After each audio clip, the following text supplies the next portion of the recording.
अस्सलामुअलैकुम वरहमतुल्लाहि वबरकातुहू। निच तिच English B1 page number 108। Read, trace and right. इस पेज में कैपिटल वी और स्मॉल वी लिखने का तरीका सिखाया जा रहा है। दोनों का लिखने का तरीका एक ही है, बस ये बात याद रहे कि कैपिटल वी एक स्काई लेटर है और स्मॉल वी एक ग्रास लेटर है।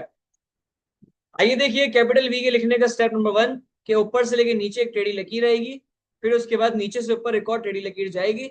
शुरू होगा कैपिटल कैपिटल वी का स्टार्टिंग होगी टॉप लाइन से लेके मिडल और खत्म होगा मिडल लाइन की दूसरी लाइन तक, और फिर उसके बाद मिडल लाइन से टॉप लाइन तक जाएगा।